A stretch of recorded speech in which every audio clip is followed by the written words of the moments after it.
ശബരിമല വിഷയത്തിൽ സെക്രട്ടേറിയറ്റിന് മുന്നിലെ ബിജെപി സമരം ലക്ഷ്യം കാണാതെ അവസാനിപ്പിക്കുന്നു. ഈ മാസം 21 സമരം അവസാനിപ്പിക്കാനാണ് തീരുമാനം. സെക്രട്ടേറിയറ്റിന് മുന്നിൽ സമരം നടത്തുന്ന ബിജെപി നേതാവ് വി ടി രമയെ ആശുപത്രിയിലേക്ക് മാറ്റി. ഇപ്പോൾ സമരപന്തലിൽ സംസ്ഥാന അധ്യക്ഷൻ ശ്രീധരൻപിള്ള സംസാരിക്കുകയാണ്. അതിലേക്ക് അവരിവിടെ ഉപവാസം നടത്തി 10 ദിവസം പൂർത്തിയാക്കിയ ശേഷം അവർ പോകുമ്പോൾ അവരവശയാണ്.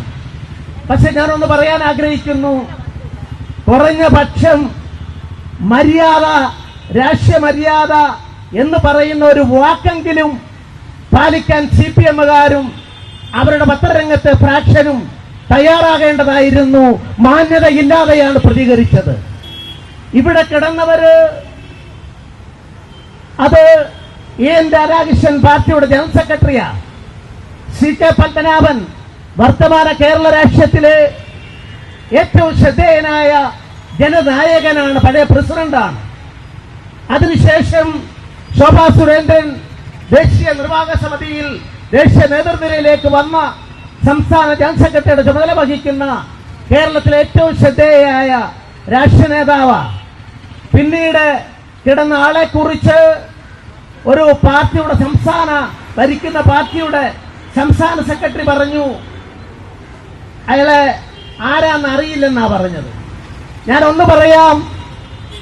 കോടിയേരിയിൽ അദ്ദേഹം രാഷ്ട്രീയ പ്രവർത്തനം നടത്തുന്നതിന് മുമ്പ് കൗൺസിലറായി 30-35 കൊല്ലക്കാലം കൗൺസിലറായിരുന്ന പാലക്കാട്ട് ശിവരാജൻ, ഈ പ്രസ്ഥാനത്തിന്റെ സംസ്ഥാന ഉപാധ്യക്ഷൻ, അയാളെയാണ് അപമാനിച്ചത്.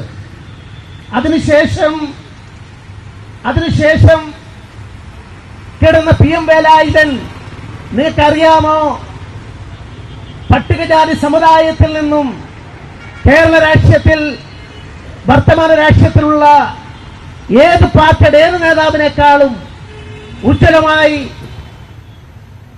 പ്രസംഗിക്കാനും പ്രവർത്തിക്കാനും. സമരപന്തലിൽ സംസ്ഥാന അധ്യക്ഷൻ സംസാരിക്കുകയാണ്. വിവരങ്ങളുമായി കാർത്തിക് ചേരുന്നു. കാർത്തിക്, ഇപ്പോൾ രമയെ ആശുപത്രിയിലേക്ക് മാറ്റിയിരിക്കുന്നു. സമരം അവസാനിപ്പിക്കാൻ പോവുകയാണെന്നും പറയുന്നു. എന്താണ് അവിടെ നിന്നുള്ള വിവരങ്ങൾ? മഹിളാ മോർച്ച സംസ്ഥാന അധ്യക്ഷ വി ടി രമ 11 ദിവസമായി അനിശ്ചിതകാല നിരാഹാര സത്യാഗ്രഹത്തിലാണ്. രമയുടെ ആരോഗ്യനില വഷളായതിനെ തുടർന്ന് രമയെ ആശുപത്രിയിലേക്ക് മാറ്റി. അല്പസമയത്തിനകം തന്നെ തുടർ നിരാഹാരം ഏറ്റെടുക്കുന്നതാര് പ്രഖ്യാപിച്ചു. BJP ദേശീയ നിർവാഹക സമിതി അംഗം PK കൃഷ്ണദാസാവും ഇനി അങ്ങോട്ട് നിരാഹാര സമരം നടത്തുക. ഏതായാലും വിമർശനങ്ങൾക്കിടെ, മുൻനിര നേതാക്കളില്ലെന്ന വിമർശനങ്ങൾക്കിടെ PK കൃഷ്ണദാസിനെ സമരത്തിന്റെ അവസാന ഘട്ടത്തിൽ സത്യാഗ്രഹ സമരം ഏറ്റെടുക്കാൻ തിരഞ്ഞെടുത്തിരിക്കുന്നു എന്നതാണ് ഹൃദയം. ശബരിമല വിഷയത്തിൽ BJP സമരം ആരംഭിച്ച് ഇന്ന് 47 ദിവസം പിന്നിടുന്നു. ശബരിമലയിലെ ആചാരങ്ങൾ സംരക്ഷിക്കുക, അതോടൊപ്പം തന്നെ പോലീസ് ഏർപ്പെടുത്തിയ നിയന്ത്രണങ്ങൾ നീക്കുക എന്നീ ആവശ്യങ്ങൾ ഉന്നയിച്ചാണ് ഈ സമരം ആരംഭിച്ചത്.